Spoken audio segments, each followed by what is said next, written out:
Olá, seja bem-vindo à nossa terceira aula sobre a teologia bíblica da vida de Cristo.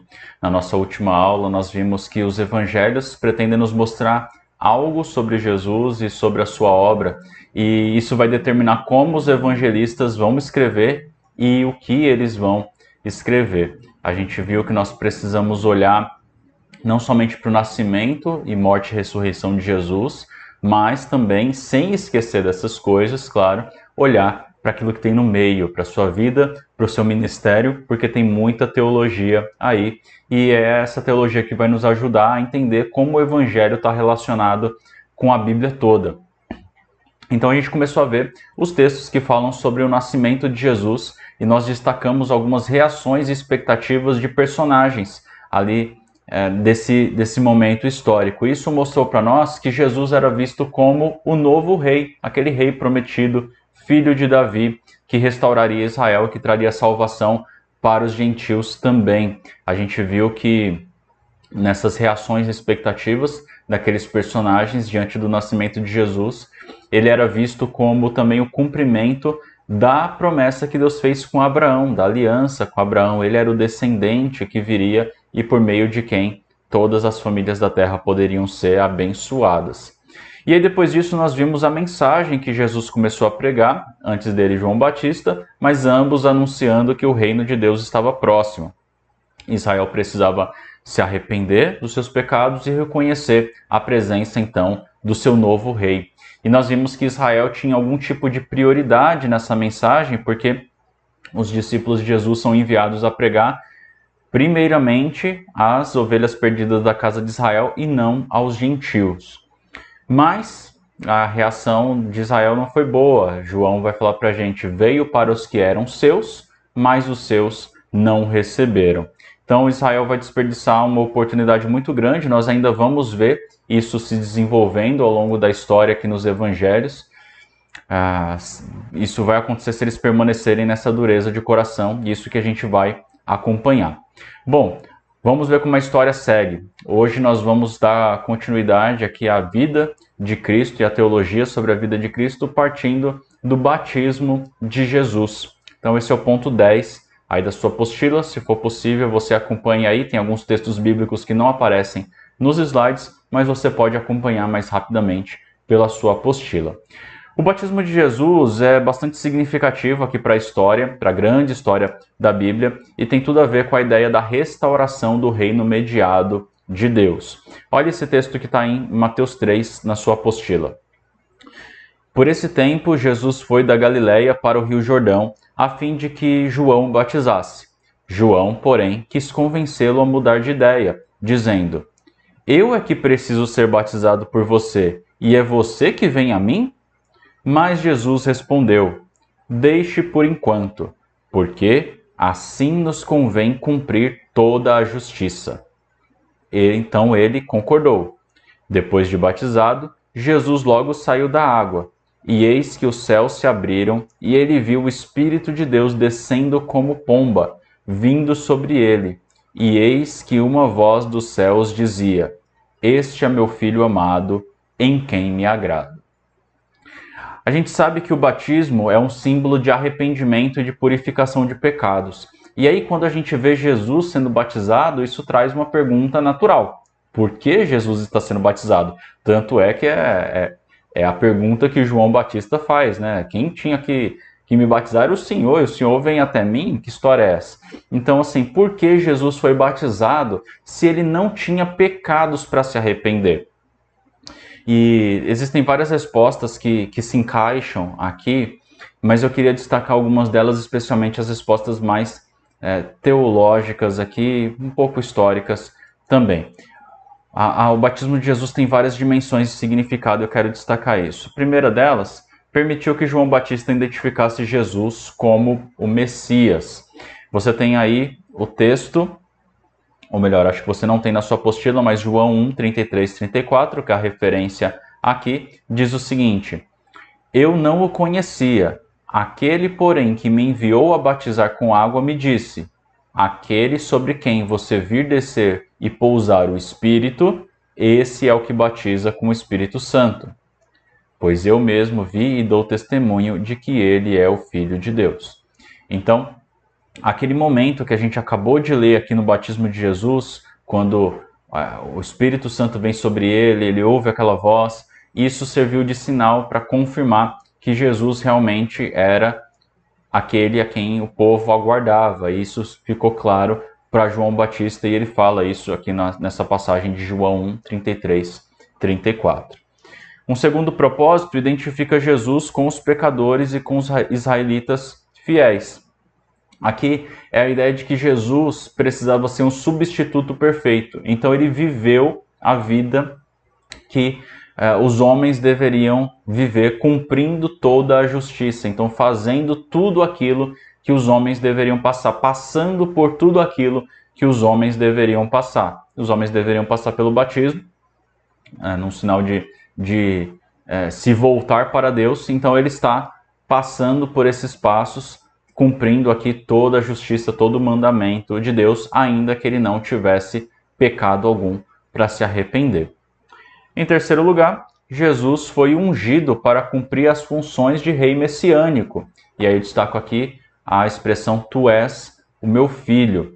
Essa é uma expressão que é muito comum no Antigo Testamento. Se você olhar, por exemplo, Salmo 2, versículo 7, tem um versículo lá que é citado até em outros lugares, e ele se aplica a Jesus quando fala assim: proclamarei o decreto do Senhor. Ele me disse: tu és meu filho, eu hoje te gerei. Essa expressão aqui, tu és meu filho, eu hoje te gerei, todo esse salmo é um salmo relacionado à figura do rei de Israel. A ideia de que ali era um momento de uma coroação, de uma cerimônia de coroação, onde ele está sendo oficialmente reconhecido como o rei que Deus designou e capacitou para aquela função. Então a ideia do eu hoje te gerei não está falando da ideia de um nascimento físico ali, alguma coisa do tipo, mas muito mais de que naquele momento ele estava sendo reconhecido oficialmente diante do povo. E o rei também era chamado, aqui com base nesse salmo a gente pode ver, de filho de Deus. A expressão filho de Deus também pode se aplicar em Israel, dependendo do contexto, mas nesse momento aqui da monarquia, também se aplica ao rei que Deus escolhe para governar e pastorear o povo. Então, o batismo foi visto pelos apóstolos até mesmo como esse momento em que o novo rei de Israel foi ungido e ali vem a voz do céu dizendo: tu és meu filho em quem eu me agrado. Então, essa expressão, tu és o meu filho, e aquele momento, o Espírito vindo sobre Jesus, relembrando também que o Espírito vinha sobre os reis de Israel para capacitá-los para essa missão, para o ministério que eles tinham de monarca. Isso tudo fazia parte daquela cultura e daquilo que o povo de Deus conhecia. Então, essas coisas vêm à mente deles. E lembrando que é somente a partir do batismo de Jesus que vai começar o seu ministério propriamente dito. Então, a gente vê aqui, tem uma referência em Atos 10, 37, 38. Se você tiver sua Bíblia, você pode acompanhar, mas diz o seguinte: sabem o que aconteceu em toda a Judéia, começando na Galileia, depois do batismo que João pregou, como Deus ungiu a Jesus de Nazaré com o Espírito Santo e poder, e como ele andou por toda parte, fazendo bem e curando todos os oprimidos pelo diabo, porque Deus estava com ele. Ele faz uma menção aqui a esse momento histórico que a gente está, onde João Batista está batizando e pregando, e aí faz uma referência a Jesus e fala que ele foi ungido por Deus com o Espírito Santo e com poder, e então ele saiu realizando o seu ministério. Então parece que o batismo é realmente interpretado aqui como um momento da unção e oficialização do novo rei. Lembrando que a unção aqui é na ideia de capacitação para uma missão, essa cerimônia de formalização disso.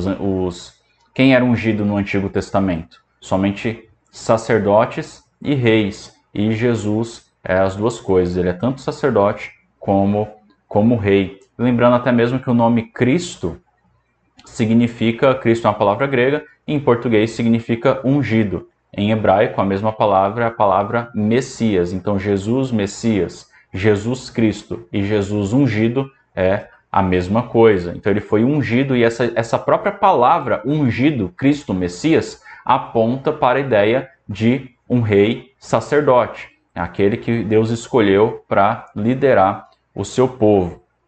Então, Jesus é sacerdote no sentido de que ele faz mediação entre os homens e Deus, ele é o mediador, por isso nós não precisamos de sacerdotes humanos hoje, intermediando o nosso sacrifício, as nossas orações. Nós temos Jesus, ele é o mediador, ele que está ao lado do Pai intercedendo por nós, e ele é rei também no sentido de que ele é quem faz a mediação da vontade de Deus na terra. Então ele é o rei mediador tão aguardado. Nós vemos aqui então que o batismo é essa oficialização do ministério de Jesus, que agora ele é reconhecido publicamente como o rei, o filho que foi gerado. Bom, é agora que esse rei vai demonstrar para que ele veio, e logo após o batismo de Jesus, o que nós temos? A tentação no deserto. Então, depois do batismo, Jesus é levado pelo Espírito Santo para o deserto para que ele fosse tentado por Satanás. E aí existem vários detalhes importantes aqui para a nossa teologia bíblica. O primeiro deles, 40 dias no deserto. Você já deve ter ouvido que 40 é um número bem significativo na Bíblia e geralmente está associado à ideia de provações. Nós temos, por exemplo, o dilúvio que durou 40 dias, temos o jejum de Moisés no Sinai, 40 dias, a caminhada de Elias até Horebe, 40 dias, tudo isso aqui está na sua apostila. E Israel também no deserto, que foi por 40 anos, sendo provado, sendo testado ali. Então, essa ideia de Jesus também ficar 40 dias no deserto faz uma associação, uma conexão entre Jesus e os personagens bíblicos, entre Jesus e Israel, entre Jesus e a história do povo de Deus, conectando ele, mostrando que aquilo que ele vai fazer está conectado com toda essa história. E aí, nesse tempo aqui, Jesus é tentado por Satanás. E isso era da vontade de Deus que acontecesse. Ele foi levado pelo Espírito Santo com esse fim, para ser tentado. E por que Jesus precisava ser tentado? Aqui, a identificação de Jesus é com Adão. Adão foi tentado por Satanás e ele cedeu à tentação. Jesus agora vai ser tentado por Satanás, mas ele vai vencer essa tentação. Então, aquilo que o primeiro Adão falhou, o segundo Adão, essa é uma linguagem bíblica, primeiro e segundo Adão, o segundo Adão vai vencer. E você tem aí textos que são usados para a gente falar dessa conexão entre primeiro e segundo Adão, em Romanos 5, está na sua apostila. No entanto, a morte reinou desde Adão até Moisés, mesmo sobre aqueles que não pecaram à semelhança da transgressão de Adão, o qual prefigurava aquele que havia de vir.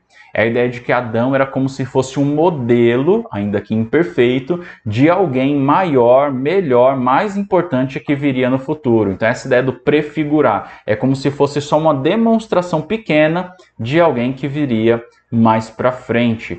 Na teologia nós chamamos esse tipo de conexão de tipo e antítipo. O tipo é aquele que vem primeiro, que apenas é uma demonstração, e o antítipo é o seu cumprimento. Um exemplo clássico é o Cordeiro de Deus, que era apresentado no sacrifício, ali derramava o seu sangue. O Cordeiro é só um tipo daquele que viria lá na frente. O que o texto de Romanos está falando é que Adão tinha esse papel também, ele prefigurava aquele que haveria de vir. Por isso que nós falamos de um primeiro Adão e um segundo Adão. Na sequência aqui, Romanos 5, 19 diz: porque como pela desobediência de um só homem, muitos se tornaram pecadores, assim também, por meio da obediência de um só, muitos se tornarão justos. Então, enquanto um, por causa dos seus atos, trouxe condenação, outro, por ter cumprido toda a justiça, pela sua obediência até a morte e cruz, traz a redenção. Então, nós dizemos que a humanidade inteira está ou debaixo de Adão, ou debaixo de Jesus. Existem dois cabeças. Ou você está debaixo do primeiro Adão, ou você está debaixo do segundo Adão. O primeiro só traz condenação, enquanto o segundo traz a redenção. Além disso, nós vemos aqui também na tentação do deserto, Jesus, deserto e a lei mosaica. Isso aqui é a ideia de que, enquanto Jesus está lidando com as tentações, ele responde, ele vence as tentações citando a palavra de Deus, citando a lei de Moisés. Para alguns teólogos, isso aqui é muito significativo. Isso também comunicava algo para o povo de Deus daquela época.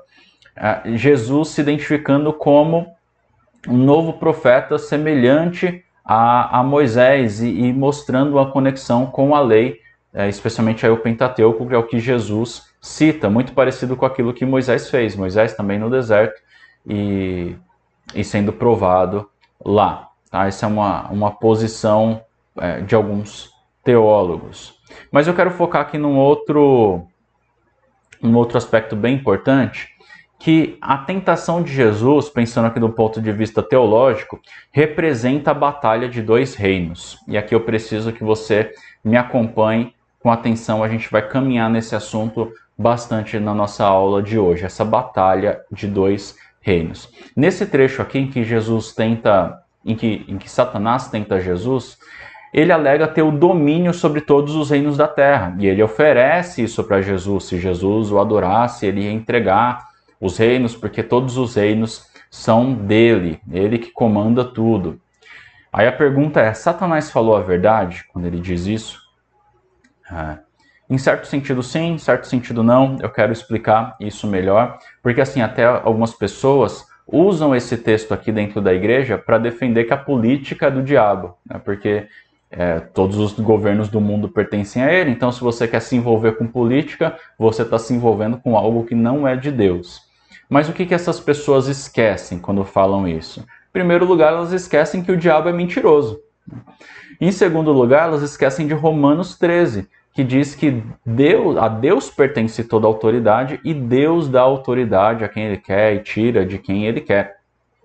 Um exemplo disso está na própria história da vida de Jesus, quando ele está conversando com Pilatos, e ele fala para Pilatos, olha, você só tem autoridade, esse poder que você tem aí, que Pilatos estava se gabando diante de Jesus, ele fala, isso que você tem aí só veio porque Deus te deu isso. Se você quiser conferir, está lá em João 19:11. Ou seja, todo mundo está debaixo do reinado soberano de Deus. Deus é soberano sobre tudo, e nada foge do controle dele. Porém, em que sentido aqui Satanás teria falado a verdade? É que é o seguinte, Deus dá a Satanás alguma autoridade, e uma autoridade temporária, tá, limitada, sobre o mundo. Desde Gênesis 3, Satanás tenta frustrar os planos de Deus desse estabelecimento do reino mediado na Terra. E ele obteve algum sucesso nisso, por permissão de Deus. Olha só alguns destaques aqui. Tem as informações que estão no slide, algumas informações vão estar só na sua apostila. Satanás é chamado de o príncipe desse mundo. Em todas essas referências, olha, chegou o momento de este mundo ser julgado, e agora o seu príncipe será expulso. Já não falarei muito com vocês, porque aí vem o príncipe do mundo, e ele não tem poder sobre mim. E ainda no Evangelho de João, do juízo, porque o príncipe deste mundo já está julgado. Então, ele é chamado assim, ele tem algum tipo de autoridade, algum tipo de poder. E em Gênesis 3, o que a gente vê? Que a entrada do pecado afetou toda a criação, no sentido completo. Os seus aspectos físicos, espirituais, relacionais, tudo aquilo que Deus fez, de alguma forma, foi manchado pelo pecado. E aí, imediatamente após esse problema, Deus faz uma promessa de que o filho da mulher viria, um homem, e esmagaria a cabeça da serpente. Ele seria ferido no seu calcanhar, mas destruiria as obras da serpente. Com base nisso, a gente entende que a história da redenção é uma história que envolve uma batalha entre um mediador humano e um usurpador do reino, alguém que deseja tomar o lugar de Deus e estabelecer o seu reinado. Isso é o que está acontecendo ao longo da história da redenção. Isso acontece desde Gênesis e vai acabar em Apocalipse. Lá em Apocalipse, A antiga serpente surge novamente e aí ela vai ser vencida de uma vez por todas. A história vai ter a sua conclusão, o seu desfecho ali. Então Jesus no deserto, lidando ali com a tentação de Satanás, é uma demonstração da batalha entre esses dois reinos. Só que aí aqui eu preciso fazer uma observação muito importante. Quando a gente fala de uma batalha de dois reinos e fala de Satanás como sendo chamado de príncipe deste mundo e tendo algum tipo de autoridade, a gente não quer cair naquilo que é chamado de visão dualista. A visão dualista é aquela visão que entende a história e o mundo sobrenatural como havendo dois deuses, um do bem e um do mal. E esses dois deuses são duas forças equivalentes e elas brigam entre si e você nunca sabe quem vai vencer. Tem uma visão, uma imagem bem comum de achar na internet, que é Jesus e o diabo numa queda de braço, e eles estão ali empatados, né? E parece que são duas forças iguais, só que opostas. Uma é do bem e outra é do mal. Essa é uma visão errada da história. A ideia é que existe apenas um único Deus verdadeiro, mas também a gente não pode ignorar que existe Satanás. Ele é uma criatura que já está condenada, que já está julgada, só que ainda aguarda o dia dessa sentença final. Enquanto isso não acontece, Deus dá alguma liberdade, alguma autoridade para que ele possa agir. Dúvidas surgem diante disso, mas essa é a realidade que a Bíblia nos apresenta, tá bom? Então não uma ideia de dois deuses medindo forças, onde Jesus vai ganhar nos 45 do segundo tempo. Não é essa ideia. Já está tudo debaixo do controle de Deus, tudo acontecendo no tempo determinado por Ele.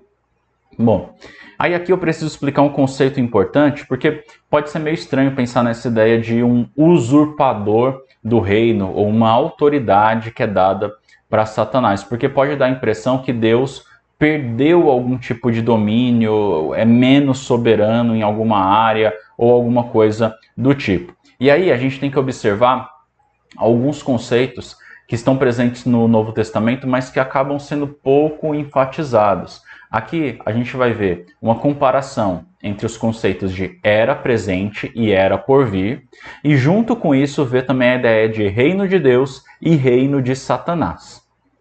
Então me acompanha aqui nessa explicação porque ela é bem importante para o desenvolvimento do pensamento aqui da nossa teologia bíblica. A gente já falou que o reino de Deus é a soberania dele sobre tudo, sobre todo o universo, e a gente propôs um tema central da Bíblia, que é a restauração do reino mediado na terra para a glória de Deus. Então, o representante humano mediaria a vontade de Deus na terra. O objetivo desse reino mediado é que a vontade de Deus seja feita na terra, assim como é no céu. Adão foi o primeiro mediador, o responsável por isso, o primeiro representante do governo de Deus. Deus o cria e dá a missão: governe sobre todas as coisas, como imagem e semelhança de Deus. Mas ele falhou, e a consequência dessa falha é que a vontade moral de Deus, os seus mandamentos, não são perfeitamente realizados na terra. Os homens pecam, os homens quebram a lei de Deus, quebram não a sua vontade soberana, quebram a sua vontade moral, os seus mandamentos. Mas quando Cristo voltar, tudo vai ser colocado nos eixos novamente. E aí não vai ter mais morte, não vai ter mais pecado, não vai ter mais dor. E esse reino mediado de Deus se manifesta de duas formas na história.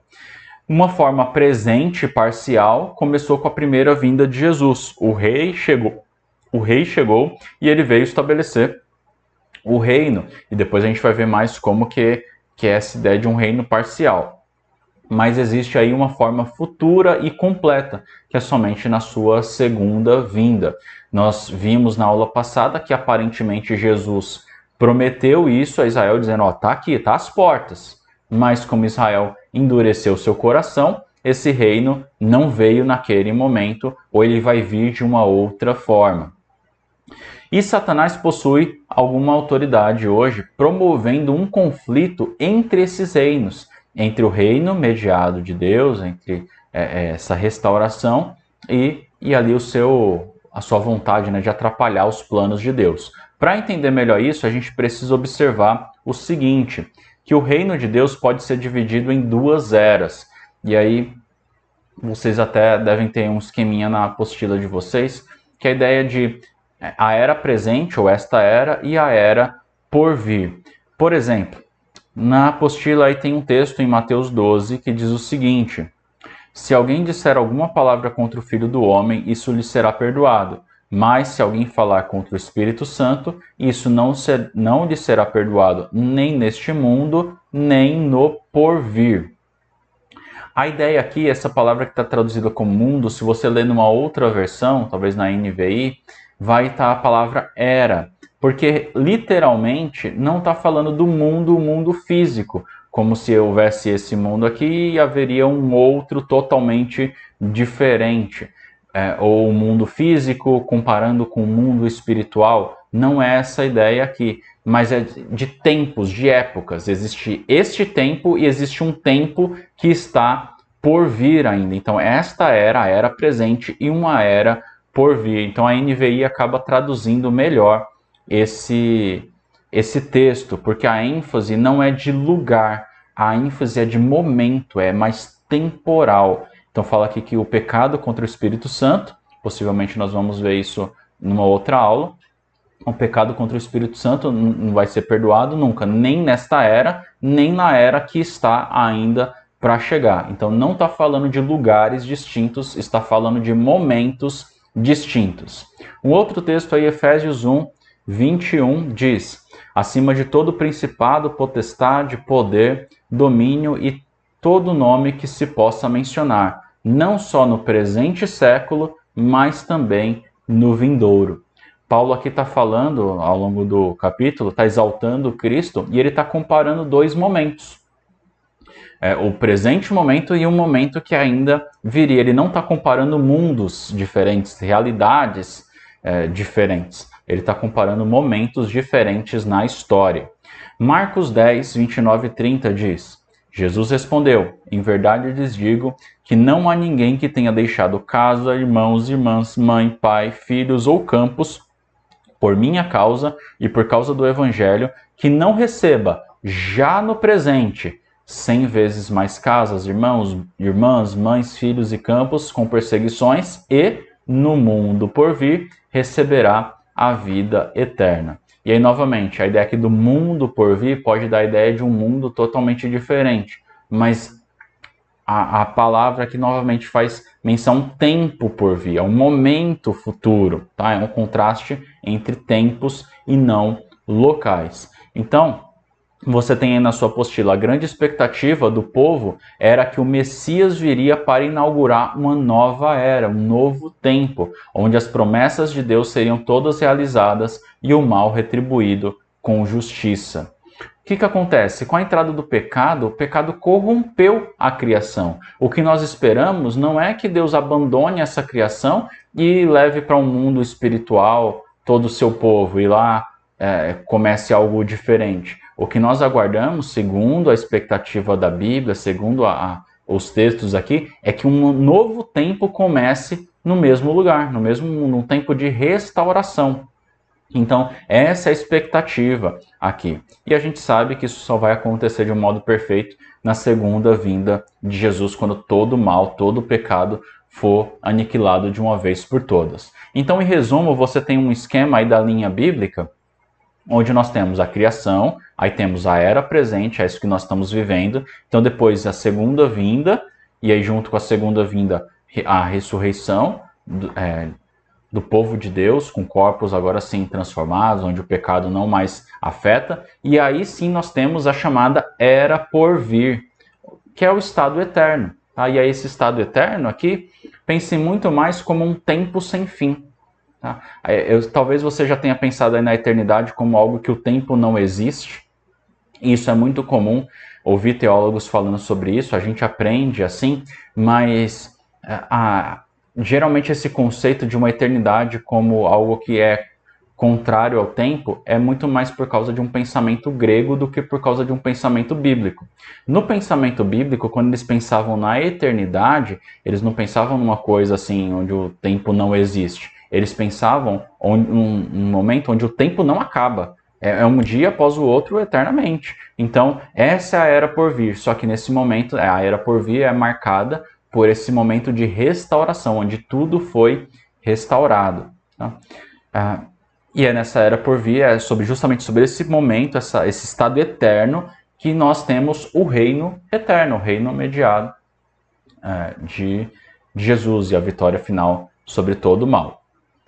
Ok, agora quando nós olhamos para o que a Bíblia ensina sobre as características de cada era, nós vemos o seguinte, aí você tem na sua apostila, características dessa era, a era presente. Gálatas 1:4, que se entregou a si mesmo por nossos pecados, a fim de nos resgatar desta presente era perversa. É assim que Paulo caracteriza esse momento que nós estamos vivendo, um tempo mau, perverso. 2 Coríntios 4:3, mas se o nosso evangelho está encoberto, para os que estão perecendo é que está encoberto. O Deus dessa era, olha como Satanás é chamado aqui, o Deus dessa era cegou o entendimento dos descrentes, para que não vejam a luz do evangelho da glória de Cristo, que é a imagem de Deus. Então Satanás é apresentado aqui como o Deus dessa era, e Deus permite a Satanás certa influência nesta era.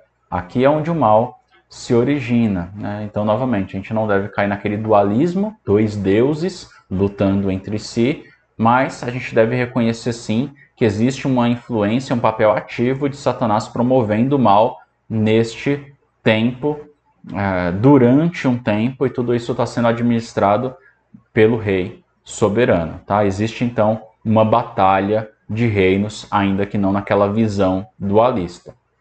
E a conclusão que você tem aí na sua apostila é que o reino de Deus não pertence a essa era, pois Satanás é chamado de o Deus dessa era. Isso não sugere que Deus perdeu sua soberania sobre tudo, mas a Bíblia mostra que esta era está em rebelião contra o governo de Deus. Sua vontade não é feita na terra como no céu. Então, esse momento da história da redenção em que nós estamos vivendo ainda não é o reino tão esperado, aquela expectativa criada pelas alianças do Antigo Testamento, renovada ali com o nascimento de Jesus e que agora Jesus está prometendo, ainda não chegou, não é nessa era, não é esse momento ainda, pelo menos não chegou plenamente. Depois vamos falar mais sobre isso, mas o que a Bíblia mostra sobre esse momento que nós vivemos é que o mundo jaz no maligno, né? O Deus dessa era. Ele está ativo no mundo lutando contra Deus. E aí tem na sua apostila, o reino de Deus permanece à era futura. 2 Pedro 3,13 diz, nós, porém, segundo a promessa de Deus, esperamos novos céus e nova terra, nos quais habita a justiça. E em Apocalipse 11,15 diz, o sétimo anjo tocou a trombeta e houve no céu vozes fortes dizendo, o reino do mundo se tornou de nosso Senhor e do seu Cristo, e ele reinará para todo sempre. Essa aqui é uma perspectiva de algo que ainda viria, de algo futuro. Então, nós já temos uma salvação, mas nós ainda aguardamos essa salvação, como é colocado aqui. Então, nós veremos depois, ao longo do nosso estudo, que o reino, segundo a expectativa do povo de Deus, aqui dos judeus, ainda não veio, né? Mas Cristo já antecipou algumas bênçãos desse reino. Ele trouxe a vida eterna, ele já trouxe o Espírito Santo que habita no povo de Deus, ele foi a primeira ressurreição, o corpo glorificado, onde agora a morte não tem mais poder, ele é o primeiro, né, dessa ressurreição. Então,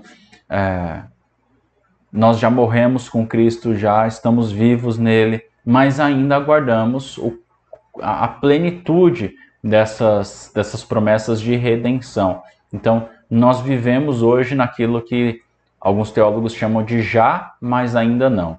Já podemos vislumbrar algumas coisas desse reino, embora ainda não o vivamos na sua plenitude. Isso é uma esperança futura dos novos céus e nova terra, e é o que Apocalipse vai apresentar para a gente.